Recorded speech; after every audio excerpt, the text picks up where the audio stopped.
Welcome to Forward Steps Vlogs.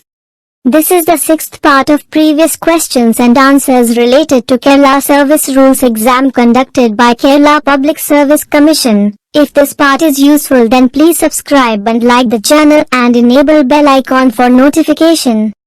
Wish you all the best. പെൻഷന്റെ commuted ഭാഗം പുനഃസ്ഥാപിക്കാൻ അർഹതയുള്ള ഒരു പെൻഷൻകാരന് നേരിട്ട് താഴെ പറയുന്ന വിലാസത്തിൽ അപേക്ഷ അയക്കണം. ഉത്തരം കേരളത്തിലെ അക്കൗണ്ടന്റ് ജനറൽ. പൊതുമരാമത്ത് വകുപ്പിലെ എക്സിക്യൂട്ടീവ് എഞ്ചിനീയറിനെ സ്ഥിരം തസ്തിക നിർത്തലാക്കിയതിനെ തുടർന്ന് സർവീസിൽ നിന്ന് പിരിച്ചുവിട്ടു. അദ്ദേഹത്തിന് അർഹത. ഉത്തരം കോമ്പൻസേഷൻ പെൻഷൻ. ഒരു സർക്കാർ ജീവനക്കാരൻ പെൻഷൻ പകരമായി ഗ്രാറ്റുവിറ്റിക്ക് അർഹതയുണ്ടെങ്കിൽ അത്തരം സാധ്യതയുള്ള ഗ്രാറ്റുവിറ്റി തുക. ഉത്തരം 4/3 ഭാഗം. ഒരു വ്യക്തിക്ക് 2 കുടുംബ പെൻഷൻ ലഭിക്കാൻ അർഹതയുണ്ടെങ്കിൽ 2 കുടുംബ പെൻഷനുകളും ഉയർന്ന നിരക്കിലാണെങ്കിൽ, അല്ലെങ്കിൽ ഒരു കുടുംബ പെൻഷൻ ഉയർന്ന നിരക്കിലും മറ്റൊന്ന് സാധാരണ നിരക്കിലും ആണെങ്കിൽ രണ്ടിന്റെയും ആകെ തുക താഴെ പറയുന്നവയായി പരിമിതപ്പെടുത്തണം. ഉത്തരം സംസ്ഥാന സ്കെയിലിൽ ഏറ്റവും ഉയർന്ന സ്കെയിലിൽ 50%. വനം വകുപ്പിലെ അവസാന ഗ്രേഡ് ജീവനക്കാർക്ക് വയസ്സ് തികഞ്ഞവർക്ക് മെഡിക്കൽ സർട്ടിഫിക്കറ്റ് ഹാജരാക്കാതെ അസാധുവായ പെൻഷൻ നൽകാം. ഉത്തരം മുകളിൽ പറഞ്ഞവയൊന്നുമല്ല. 180 ദിവസം വരെ അനുമതിയില്ലാതെ അവധി നൽകാനുള്ള അധികാരം ഇനിപ്പറയുന്നവർക്ക് നൽകിയിട്ടുണ്ട്. ഉത്തരം വകുപ്പുകളുടെ മേധാവികൾ. ഒരു ഉദ്യോഗസ്ഥന് 60 വയസ്സിൽ വിരമിക്കുകയും അയാൾക്ക് അനുവദനീയമായ അടിസ്ഥാന പെൻഷനിൽ നിന്ന് 40% കൈമാറ്റം ചെയ്യുകയും ചെയ്തിട്ടുണ്ടെങ്കിൽ വിരമിക്കുന്നതിനു മുമ്പ് അദ്ദേഹം പെൻഷൻ കമ്മ്യൂട്ടേഷനായി അപേക്ഷിച്ചിരുന്നു. അപ്പോൾ പെൻഷന്റെ കമ്മ്യൂട്ട് ചെയ്ത ഭാഗം എത്ര വർഷങ്ങൾക്ക് ശേഷം പുനഃസ്ഥാപിക്കപ്പെടും? ഉത്തരം 10 വർഷം. അവധിക്കാല വകുപ്പിലെ ഒരു ഉദ്യോഗസ്ഥനെ മൊത്തം 64 ദിവസങ്ങളിൽ 16 ദിവസം അവധിക്കാലം ആസ്വദിക്കുന്നതിൽ നിന്ന് വിലക്കി എത്ര ദിവസത്തെ ഏൺഡ് ലീവ് അദ്ദേഹത്തിന്റെ അവധി അക്കൗണ്ടിലേക്ക് ക്രെഡിറ്റ് ചെയ്യും? ഉത്തരം 8 ദിവസം. വിരമിച്ച ഒരു ഉദ്യോഗസ്ഥൻ വിരമിക്കൽ തീയതി മുതൽ എത്ര മാസത്തിനുള്ളിൽ യാത്ര നടത്തുകയാണെങ്കിൽ വിരമിച്ചതിനു ശേഷം സ്ഥിര താമസമാക്കാൻ ഉദ്ദേശിക്കുന്ന സംസ്ഥാനത്തിനകത്തോ പുറത്തോ ഉള്ള ഏത് സ്ഥലത്തേക്കും പോകാൻ പ്രാപ്തമാക്കുന്നതിന് യാത്രാ അലവൻസ് അനുവദിക്കും? ഉത്തരം 1 വർഷം. ഒരു ഉദ്യോഗസ്ഥൻ സർവീസിൽ ആയിരിക്കുമ്പോൾ മരിക്കുകയാണെങ്കിൽ സർക്കാർ ജീവനക്കാരന് മരിച്ചതിനു ശേഷം അയാളുടെ വീട്ടിലേക്കോ അവർ താമസിക്കാൻ ആഗ്രഹിക്കുന്ന മറ്റേതെങ്കിലും സ്ഥലത്തേക്കോ ഉള്ള യാത്രയ്ക്ക് അയാളുടെ കുടുംബാംഗങ്ങൾക്ക് യാത്രാ അലവൻസ് നൽകും. ഉത്തരം 3 മാസം. ഒരു അവധിക്കാല വകുപ്പിലെ ഒരു ഉദ്യോഗസ്ഥന് അവധിക്കാലവുമായി ടൂർ സംയോജിപ്പിക്കുകയും തന്റെ ആസ്ഥാനത്തേക്ക് മടങ്ങാതെ അവധിക്കാലം പ്രയോജനപ്പെടുത്തുകയും ചെയ്താൽ അദ്ദേഹത്തിന് താഴെ പറയുന്നവയ്ക്ക് ടൂർ ട്രാവലിംഗ് അലവൻസ് നൽകണം. ഉത്തരം മുന്നോട്ടുള്ള യാത്ര മാത്രം. സസ്പെൻഷനിലുള്ള ഒരു ഉദ്യോഗസ്ഥനെ സർവീസിൽ തിരിച്ചെടുക്കുകയും വേണ്ടത്ര അവധി ലഭിക്കാത്തതിനാൽ അലവൻസ് ഇല്ലാതെ അവധി നൽകിക്കൊണ്ട് സസ്പെൻഷനിലുള്ള കാലയളവ് ക്രമപ്പെടുത്തുകയും ബന്ധപ്പെട്ട ജീവനക്കാരന്റെ ക്രെഡിറ്റിന് അലവൻസ് നൽകുകയും ചെയ്തു. അപ്പോൾ ഉത്തരം ഉപജീവന അലവൻസ് റീഫണ്ട് ചെയ്യേണ്ട ആവശ്യമില്ല. വിമാനത്തിൽ യാത്ര ചെയ്യാൻ അധികാരമില്ലാത്ത ഒരു ഉദ്യോഗസ്ഥൻ ടൂറിൽ വിമാനത്തിൽ ഒരു യാത്ര നടത്തി. യാത്രാ അലവൻസിനുള്ള യോഗ്യത ഇവയാണ്. ഉത്തരം റെയിൽ, റോഡ്, സ്റ്റീമർ എന്നിവയിൽ യാത്ര ചെയ്യുന്നതുപോലെ അദ്ദേഹത്തിന് യാത്രാ അലവൻസ് എടുക്കാം. ആൻജിയോപ്ലാസ്റ്റിക്കിന് വിധേയമാകുന്ന ജീവനക്കാർക്ക് അർഹതയുള്ള പ്രത്യേക കാഷ്വൽ ലീവിന്റെ പരമാവധി എണ്ണം? ഉത്തരം 30 ദിവസം. വിരമിക്കുന്നതിനോ മരണത്തിനോ തൊട്ടുമുമ്പ് മുൻകൂർ പ്രാബല്യമില്ലാതെ ഇൻക്രിമെന്റ് തടഞ്ഞുകൊണ്ടുള്ള ശിക്ഷ അനുഭവിക്കുന്ന ജീവനക്കാരുടെ കാര്യത്തിൽ വിരമിക്കുന്നതിനോ മരണത്തിനോ മുമ്പ് അടയ്ക്കേണ്ടതില്ലാത്തതിനാൽ വിലക്കപ്പെട്ട ഇൻക്രിമെന്റ് പുനഃസ്ഥാപിക്കാൻ കഴിയില്ല. പെൻഷൻ ആനുകൂല്യങ്ങൾ താഴെ പറയുന്നവയുടെ അടിസ്ഥാനത്തിൽ കണക്കാക്കും. ഉത്തരം ഇൻക്രിമെന്റ് തടഞ്ഞില്ലായിരുന്നില്ലെങ്കിൽ അനുവദനീയമായ ശമ്പളം. പെൻഷൻ കുറയ്ക്കുന്നതിനുള്ള പ്രാബല്യമുള്ള തീയതി പെൻഷൻകാരന് കമ്മ്യൂട്ടഡ് വാല്യൂ എടുക്കുന്ന ആദ്യ മാസത്തിന്റെ ആദ്യത്തെയോ അല്ലെങ്കിൽ അക്കൗണ്ടന്റ് ജനറൽ അംഗീകാരം നൽകിയതിന്റെ ഡാഷ് മാസമോ ആയിരിക്കും. ഇതിൽ ഏതാണ് ആദ്യം അത് അംഗീകാരം നൽകിയ മാസം ഉൾപ്പെടെ? ഉത്തരം 4-ാം മാസം. കേരള സിവിൽ സർവീസസ് ചട്ടങ്ങൾ 1960 പ്രകാരം വിജിലൻസ് ട്രൈബ്യൂണലായി നിയമിക്കപ്പെടുന്ന ഒരു വ്യക്തി താഴെ പറയുന്ന വയസ്സിൽ വിരമിക്കും. ഉത്തരം 60 വയസ്സ്. പങ്കാളിയുമായി ചേരുന്നതിനായി ഒരു ഉദ്യോഗസ്ഥൻ എത്ര മാസത്തിൽ കവിയാത്ത കാലയളവിലേക്ക് സാധാരണ അവധി അനുവദിക്കാം? ഉത്തരം 3 മാസം. വിദ്യാഭ്യാസ വകുപ്പിലെ ഒരു അധ്യാപകൻ ഹൈസ്കൂൾ ഹെഡ്മാസ്റ്ററായി സ്ഥാനക്കയറ്റം നൽകുകയും 15-12-2022 ഡ്യൂട്ടിയിൽ ചേരുകയും ചെയ്തു. തുടർന്ന് അദ്ദേഹം സമ്പാദിച്ച അവധിക്ക് അർഹതയുമുള്ള തീയതി? ഉത്തരം 2022-23 അക്കാദമിക് വർഷം വീണ്ടും തുറക്കുന്ന ദിവസം മുതൽ.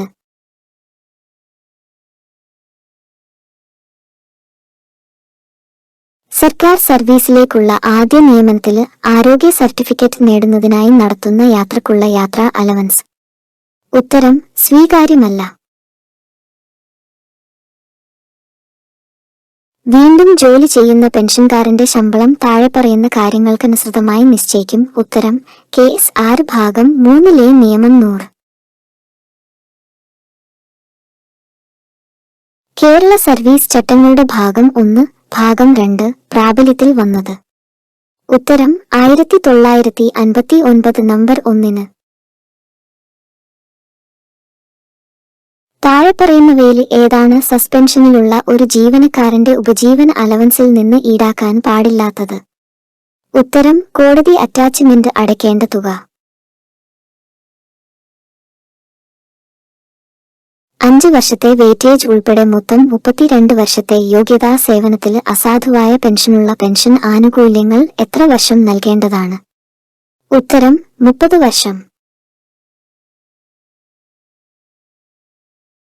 സർക്കാർ ജീവനക്കാരുടെ വിരമിക്കലിന് മുമ്പ് ബാധ്യതകൾ വിലയിരുത്താനും നിശ്ചയിക്കാനും കഴിയാത്ത എല്ലാ സാഹചര്യങ്ങളിലും ബന്ധപ്പെട്ട സർക്കാർ ജീവനക്കാരുടെ വിരമിച്ച തീയതി മുതൽ എത്ര വർഷത്തിനുള്ളിൽ തിരിച്ചെടുക്കാവുന്ന കുടിശ്ശിക വിലയിരുത്താനും ക്രമീകരിക്കാനും ശ്രമിക്കണം?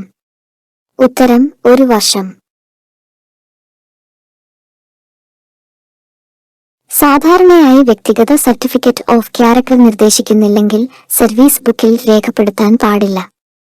ഉത്തരം വകുപ്പ് മേധാവി. ഒരു കാലയളവിൽ എടുക്കുന്ന പരമാവധി കാഷ്വൽ അവധി പരിമിതപ്പെടുത്തിയിരിക്കുന്നു. ഉത്തരം ഇടക്കാല അവധി ദിവസങ്ങൾ ഉൾപ്പെടെ 15 ദിവസങ്ങൾ. ഒരു സ്റ്റേഷനിൽ നിന്ന് മറ്റൊന്നിലേക്ക് മാറുന്ന ഏത് ഗ്രേഡ് ഉദ്യോഗസ്ഥർക്കാണ് പ്രതിദിനം സഞ്ചരിക്കുന്ന ദൂരം പരിഗണിക്കാതെ എല്ലാ യാത്രകൾക്കും ഉയർന്ന മൈലേജ് ലഭിക്കാൻ അർഹതയുള്ളത്? ഉത്തരം ആദ്യത്തെ ഗ്രേഡ്. പരമാവധി സേവന പെൻഷൻ? ഉത്തരം സംസ്ഥാന ഗവൺമെന്റിന് കീഴിലുള്ള ഏറ്റവും ഉയർന്ന ശമ്പളത്തിന്റെ പരമാവധി 50%.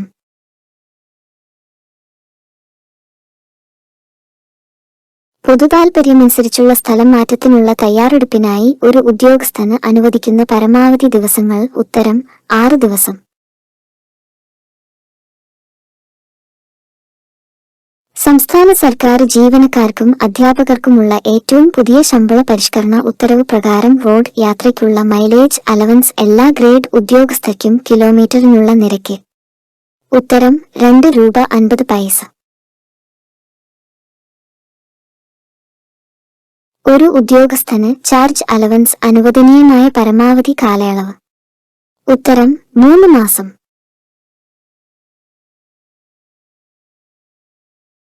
ഒരു സമയത്ത് ശേഖരിക്കാവുന്ന പരമാവധി നഷ്ടപരിഹാര അവധി? ഉത്തരം 10 എണ്ണം.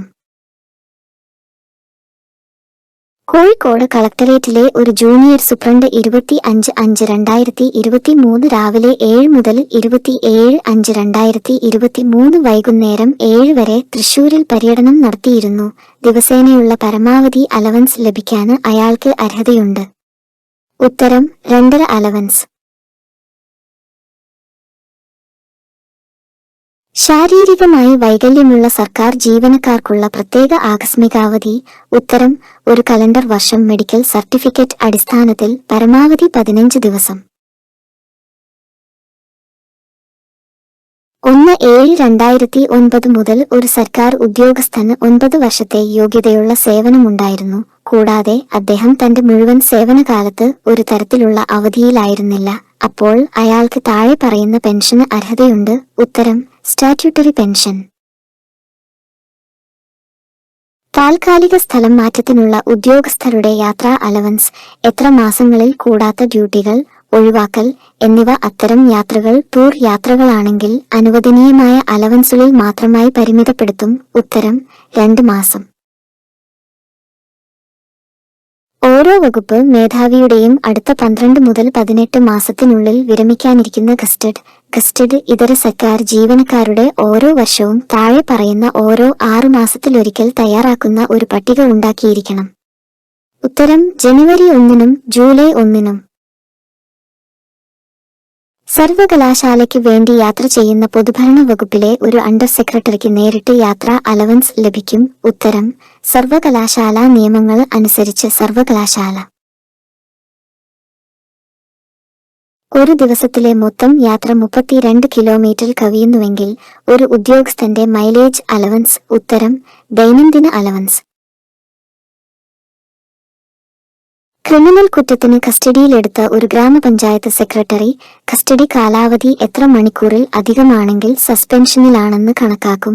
ഉത്തരം: 48 മണിക്കൂറിൽ കൂടുതൽ.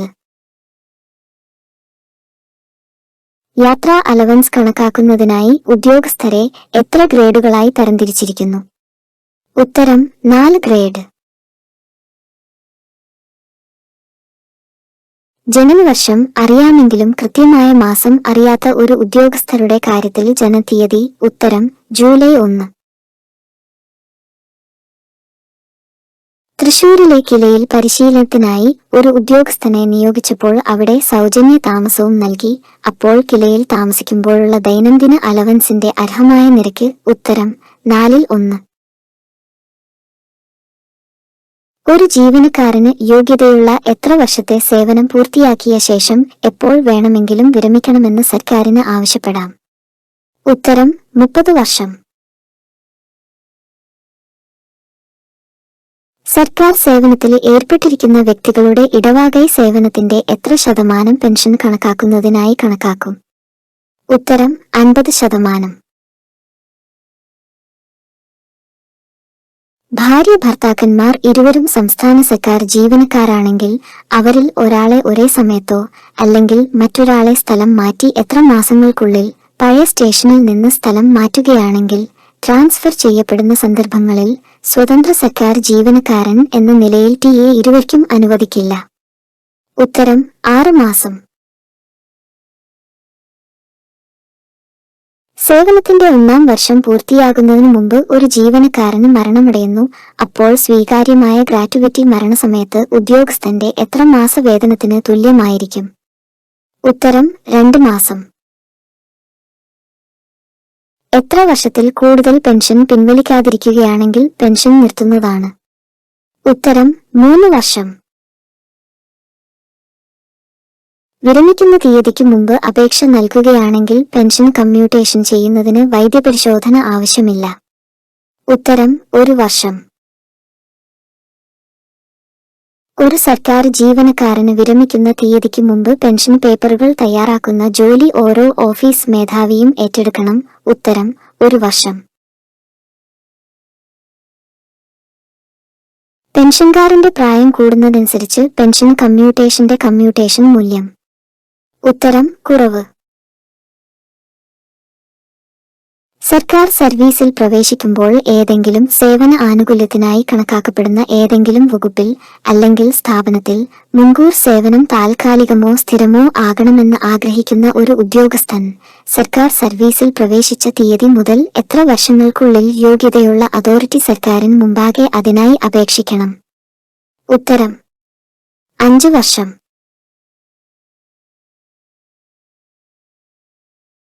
കസ്റ്റംസ് എക്സൈസ് നിയമങ്ങളുടെ ഭരണവുമായി ബന്ധപ്പെട്ട സേവനങ്ങൾക്ക് അനുവദിച്ച ഏതൊരു റിവാർഡും പ്രത്യേക അനുമതിയില്ലാതെ സ്വീകരിക്കാൻ ഏതൊരു ഉദ്യോഗസ്ഥനും അർഹതയുണ്ട്. ഉത്തരം ശരിയാണ്. അനുമതിയില്ലാതെ വൈകിയെത്തുന്ന ഒരു ഉദ്യോഗസ്ഥൻ എത്ര ദിവസം വൈകി എത്തിയാൽ ഉദ്യോഗസ്ഥന് അർഹതയുള്ള ഒരു ദിവസത്തെ കാഷ്വൽ ലീവ് നഷ്ടപ്പെടും? ഉത്തരം 3 ദിവസം. ട്രാൻസ്ഫറിൽ ലഭിക്കുന്ന പരമാവധി ജോയിനിംഗ് സമയം ഞായറാഴ്ചകൾ ഉൾപ്പെടെ എത്ര ദിവസങ്ങളാണ്? ഉത്തരം 30 ദിവസം. മലയോര പ്രദേശങ്ങളിൽ സഞ്ചരിക്കുമ്പോൾ ഉദ്യോഗസ്ഥർക്ക് 1-ാം ക്ലാസ് പ്രദേശങ്ങളിൽ സാധാരണയായി അനുവദനീയമായ ദൈനംദിന അലവൻസിന്റെ എത്ര ശതമാനം അധികമായി എടുക്കാൻ അർഹതയുണ്ട്? ഉത്തരം 25%. വിദ്യാഭ്യാസ വകുപ്പിലെ ഒരു അധ്യാപകന്റെ ജനനതീയതി 1/7/1968 ആണ്. അദ്ദേഹത്തിന്റെ സൂപ്പറാനുവേഷൻ തീയതി? ഉത്തരം 30/6/2024.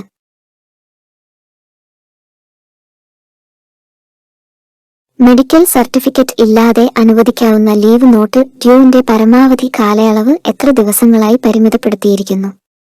ഉത്തരം 180 ദിവസം.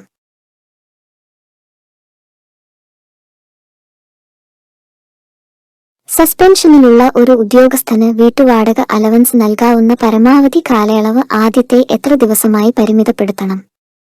ഉത്തരം 180 ദിവസം. ഒരു വ്യക്തി 1/12/2022 എന്ന തീയതി ക്ലാർക്കായി സേവനത്തിൽ ചേർന്നു.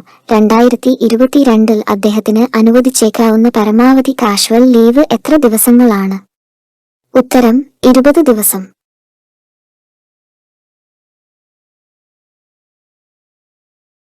പ്രതിമാസം 600 രൂപ PDA ഉള്ള ഒരു ഉദ്യോഗസ്ഥന്റെ കുറഞ്ഞ ടൂർ ദിനങ്ങൾ പ്രതിമാസം 20 ആയി നിശ്ചയിക്കുകയും മുഴുവൻ മാസവും ഡ്യൂട്ടിയിലുണ്ടാകുകയും 15 ദിവസം മാത്രം ടൂറുകൾ നടത്തുകയും ചെയ്തു. ആ മാസത്തെ PEയിൽ നിന്ന് എത്ര രൂപ കിഴിവ് വരുത്തേണ്ടതാണ്? ഉത്തരം 150 രൂപ. ഒരു ജീവനക്കാരന് നൽകുന്ന കമ്പാഷനേറ്റ് അലവൻസ് പിരിച്ചുവിടുകയോ നീക്കം ചെയ്യുകയോ ചെയ്ത തീയതിയിൽ വിരമിച്ചിരുന്നെങ്കിൽ അയാൾക്ക് സ്വീകാര്യമായ പെൻഷൻ ഡാഷ് കവിയാൻ പാടില്ല. ഉത്തരം 3/2.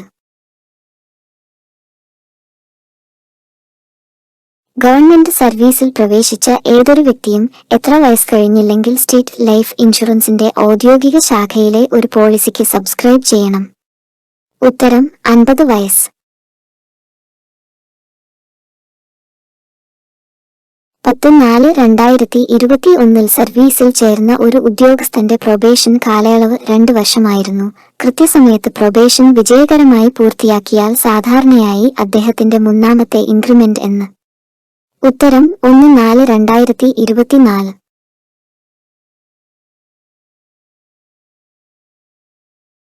ഒരു ഉദ്യോഗസ്ഥന് 100 ദിവസത്തേക്ക് ആശുപത്രി അവധി അനുവദിച്ചു. അപ്പോൾ ഒരു കാലയളവിലെ അവധി ശമ്പളം താഴെ പറയുന്ന തുകയ്ക്ക് തുല്യമാണ്. ഉത്തരം ഏൺഡ് ലീവ്.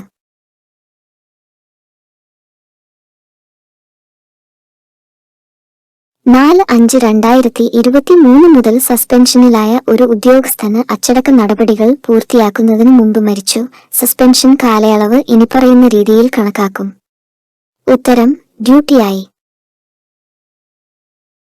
റവന്യൂ വകുപ്പിലെ ഒരു ക്ലാർക്ക് 16/3/2022 FN സർക്കാർ സർവീസിൽ പ്രവേശിച്ചാൽ 15/3/2023 FN ക്രെഡിറ്റിൽ ഹാഫ് പേ ലീവ് എത്രയാണ്? ഉത്തരം ഹാഫ് പേ ലീവ് അനുവദനീയമല്ല. ഒരു ഉദ്യോഗസ്ഥൻ സാധാരണയായി പ്രതിനിയുക്തിയിൽ തുടരാൻ അനുവദിക്കുന്ന പരമാവധി കാലയളവ്?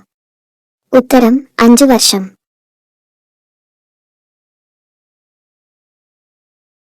ഗസ്റ്റഡ് അല്ലാത്ത ഒരു ഉദ്യോഗസ്ഥന്റെ സർവീസ് ബുക്ക് വർഷം തോറും പരിശോധിക്കുന്നത് താഴെ പറയുന്ന മാർഗങ്ങളിലൂടെ ആയിരിക്കും. ഉത്തരം എല്ലാ വർഷവും ഏപ്രിലിൽ ഓഫീസ് മേധാവി.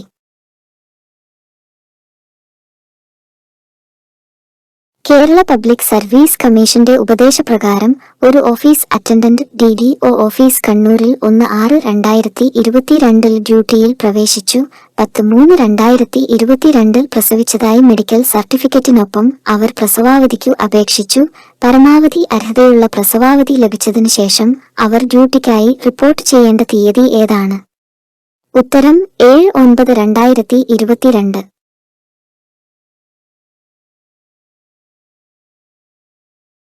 ഒരു സർക്കാർ ഉദ്യോഗസ്ഥൻ ഡിപ്പാർട്ട്മെന്റ് പരീക്ഷാ കേന്ദ്രത്തിലേക്കുള്ള യാത്ര നടത്തുകയും എന്നാൽ അവസാന നീക്കത്തിൽ പരീക്ഷ റദ്ദാക്കിയതിനാൽ പരീക്ഷയ്ക്ക് ഹാജരാകാൻ കഴിയാതിരിക്കുകയും ചെയ്താൽ വസ്തുതകൾ കൃത്യമായി പരിശോധിച്ച ശേഷം ബന്ധപ്പെട്ടവർക്ക് യാത്ര അലവൻസ് അനുവദിക്കാം. ഉത്തരം ഗവൺമെന്റ്.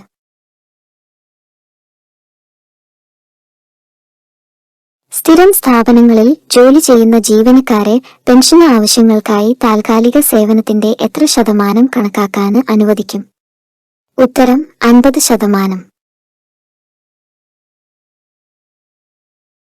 മുഴുവൻ അധിക ചാർജിന്റെ കാര്യത്തിൽ അധിക കാലാവധി പ്രവൃത്തി ദിവസങ്ങൾ കവിയുന്നു എങ്കിൽ ചാർജ് അലവൻസ് നൽകേണ്ടതാണ്. ഉത്തരം 14 ദിവസം. യാത്ര അലവൻസ് അഡ്വാൻസ് അനുവദിക്കുകയാണെങ്കിൽ അത് യാത്രയ്ക്ക് അനുവദനീയമായ യാത്ര അലവൻസിന്റെ എത്ര ശതമാനത്തിൽ പരിമിതപ്പെടുത്തണം? ഉത്തരം 75%. ബന്ധപ്പെട്ട സർക്കാർ ഉദ്യോഗസ്ഥന്റെ ട്രാൻസ്ഫർ യാത്ര ആരംഭിക്കുന്നതും അവസാനിക്കുന്നതും? ഉത്തരം റെസിഡൻസ്. ദൈനംദിന അലവൻസ് ഉൾപ്പെടെയുള്ള ടിഎക്കുള്ള ഒരു സർക്കാർ ഉദ്യോഗസ്ഥന്റെ അവകാശം അത് അടയ്ക്കേണ്ട തീയതി മുതൽ എത്ര വർഷം? ഡ്രോയിംഗ് ഓഫീസറോ കൺട്രോളിംഗ് ഓഫീസറോ മുൻഗണന നൽകുന്നില്ലെങ്കിൽ അത് നഷ്ടപ്പെടുകയോ ഉപേക്ഷിക്കപ്പെട്ടതായി കണക്കാക്കപ്പെടുകയോ ചെയ്യും. ഉത്തരം 1 വർഷം. ഒരു ഓഫീസിലെ സർവീസ് ബുക്കുകളുടെ വാർഷിക പരിശോധന ഒരു കീഴിലുള്ള ഗസ്റ്റഡ് ഓഫീസറെ ഏൽപ്പിക്കുകയാണെങ്കിൽ ഓഫീസ് മേധാവി പരിശോധിക്കേണ്ട സർവീസ് ബുക്കുകളുടെ ഏറ്റവും കുറഞ്ഞ ശതമാനം എത്രയാണ്? ഉത്തരം 10%. ഇനിപ്പറയുന്ന സാഹചര്യങ്ങളിൽ യാത്രാ അലവൻസിന്റെ കുടിശ്ശിക ക്ലെയിമുകൾ അനുവദനീയമാണ്. ഉത്തരം ഇൻക്രിമെന്റിന്റെ കാലതാമസം വരുത്തിയ ഗ്രാന്റ്. ഡിപ്പാർട്ട്മെന്റൽ വാഹനത്തിൽ യാത്ര ചെയ്യുമ്പോൾ 200 കിലോമീറ്ററിന് മുകളിലുള്ള ഇടത്തരം സ്റ്റോപ്പുകൾക്ക് അനുവദനീയമായ ദൈനംദിന അലവൻസ്? ഉത്തരം 4/3 DA. ഒരു ഉദ്യോഗസ്ഥന് മുൻകൂർ ഇൻക്രിമെന്റ് അനുവദിക്കുമ്പോൾ ആ ഉദ്യോഗസ്ഥൻ സാധാരണ ഇൻക്രിമെന്റ് എന്ന് ലഭിക്കും? ഉത്തരം സാധാരണ വർധന തീയതിയിൽ. തിരുവനന്തപുരത്തേക്ക് 40 ദിവസത്തെ പരിശീലനത്തിനായി നിയോഗിക്കപ്പെട്ട ഒരു ഉദ്യോഗസ്ഥൻ ദിവസേനയുള്ള അലവൻസ് നൽകേണ്ടതാണ്? ഉത്തരം ആദ്യത്തെ 30 ദിവസം പൂർണ്ണ നിരക്ക്, ശേഷിക്കുന്ന ദിവസങ്ങളിൽ 4/3. സ്ഥിരമായ യാത്രാ അലവൻസ് ഒഴികെയുള്ള യാത്രാ അലവൻസിനായുള്ള ഒരു ബില്ല് ബന്ധപ്പെട്ട ഉദ്യോഗസ്ഥൻ ഒപ്പിടുകയോ എതിർത്തു പറയുകയോ ചെയ്തില്ലെങ്കിൽ അടയ്ക്കേണ്ടതില്ല. ഉത്തരം കൺട്രോളിംഗ് ഓഫീസർ. ഒരു ഉദ്യോഗസ്ഥന് 34 വർഷവും 7 മാസവും യോഗ്യതയുള്ള സേവനത്തിന് ശേഷം വിരമിച്ചു. അപ്പോൾ അദ്ദേഹത്തിന്റെ യോഗ്യത? ഉത്തരം പെൻഷൻ 30 വർഷം, DCRG 33 വർഷം. പര്യടനത്തിലുള്ള ഒരു ഉദ്യോഗസ്ഥന് ദിവസേനയുള്ള അലവൻസ് എടുക്കാൻ അർഹതയുണ്ട്? ഉത്തരം അർഹതയില്ല.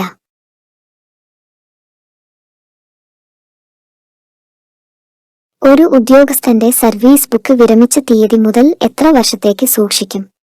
ഉത്തരം 25 വർഷം.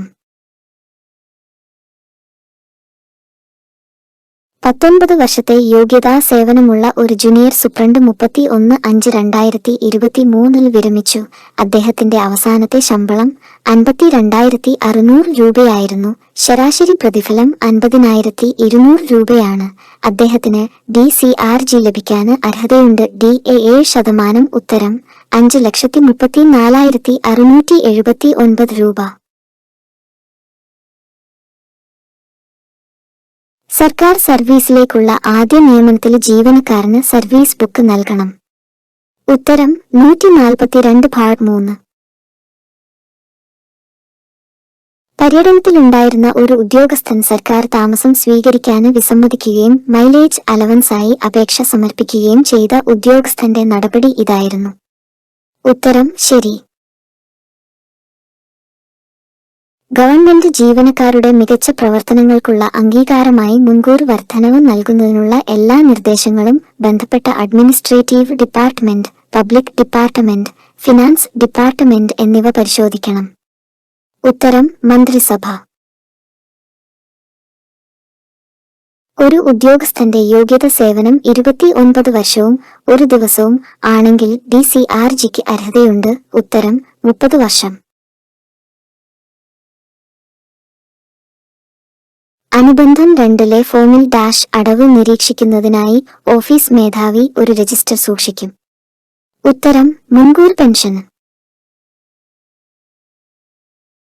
ഒരു ദിവസത്തിന്റെ ഒരു ഭാഗം മലയോര മേഖലയിലും ഒരു ഭാഗം സാധാരണ നിരക്കുകൾ ബാധകമായ സ്ഥലത്തും ചെലവഴിക്കുന്ന ഒരു ഉദ്യോഗസ്ഥന്റെ ദൈനംദിന അലവൻസിന്റെ നിരക്ക് അദ്ദേഹം നിർത്തുന്ന സ്ഥലത്തിനനുസരിച്ച് നിർണയിക്കപ്പെടുന്നു. ഉത്തരം യാത്രയ്ക്ക് ശേഷം. ഒരു പെൻഷൻകാരന് 7/6/2023 മരിച്ചു. കുടുംബ പെൻഷന് പ്രാബല്യത്തിൽ വരുന്നത്. ഉത്തരം 1/7/2023. ദത്തെടുക്കപ്പെട്ട കുട്ടിയുടെ പ്രായം 2 വർഷമാണെങ്കിൽ ദത്തെടുത്ത അമ്മയ്ക്ക് പരമാവധി എത്ര ദിവസത്തേക്ക് ശിശുദത്തെടുക്കൽ അവധി അനുവദിക്കും? ഉത്തരം യോഗ്യതയില്ല. ഓരോ റേഡിയേഷൻ വർക്കർക്കും അദ്ദേഹത്തിന്റെ ആരോഗ്യം മെച്ചപ്പെട്ടിരിക്കുമ്പോൾ പോലും ആരോഗ്യം വീണ്ടെടുക്കാൻ എല്ലാ വർഷവും ഒരു കാലയളവിൽ പ്രത്യേക കാഷ്വൽ അവധി നൽകണം. ഉത്തരം 30 ദിവസം. ഒരു ജീവനക്കാരന് എത്ര കിലോമീറ്റർ കവിയുന്ന ഒരു ഔദ്യോഗിക യാത്ര നടത്തുകയാൽ ഒരു ദിവസം ട്രാൻസിറ്റായി അനുവദിക്കുന്നു? ഉത്തരം 50 കിലോമീറ്റർ. സ്ഥാപനം വെട്ടിക്കുറച്ചതുകൊണ്ടോ തന്റെ തസ്തിക നിർത്തലാക്കിയതുകൊണ്ടോ ജോലിയിൽ നിന്ന് പുറത്താക്കപ്പെട്ട ഒരു ഉദ്യോഗസ്ഥനെ സർക്കാർ സേവനത്തിലേക്ക് വീണ്ടും നിയമിക്കുന്നു. തുടർന്ന് ഇനിപ്പറയുന്ന അനുവദനീയമായ യാത്രാ അലവൻസ് എടുക്കാൻ ഉദ്യോഗസ്ഥനെ അനുവദിക്കാം. ഉത്തരം തന്റെ തസ്തികയിൽ ചേർന്നതിന് ശേഷം ഉദ്യോഗസ്ഥന് ഉൾപ്പെടുന്ന ഗ്രേഡ്. 25 വർഷത്തെ സേവനത്തിന് ശേഷം വിരമിച്ച ഒരു ജീവനക്കാരന് മരിക്കുമ്പോൾ കുടുംബത്തിലെ അർഹനായ അംഗത്തിന് അനുവദനീയമായ കുടുംബ പെൻഷന്റെ സാധാരണ നിരക്ക്. ഉത്തരം 17,060. സ്ഥലമാറ്റ തീയതി മുതൽ എത്ര മാസങ്ങൾക്കുള്ളിൽ അദ്ദേഹത്തെ പിന്തുടരുന്ന ഒരു ഉദ്യോഗസ്ഥന്റെ കുടുംബത്തിലെ അംഗത്തെ അദ്ദേഹത്തോടൊപ്പമുള്ളതായി കണക്കാക്കാം? ഉത്തരം 6 മാസം. വിരമിക്കലിനുള്ള തയ്യാറെടുപ്പിനായി ഒരു ഉദ്യോഗസ്ഥന് അവധിക്ക് അപേക്ഷിക്കുമ്പോൾ ആ സമയത്ത് അനുവദിച്ചേക്കാവുന്ന പരമാവധി സമ്പാദിച്ച അവധി ഇപ്രകാരമായിരിക്കും. ഉത്തരം 300 ദിവസം.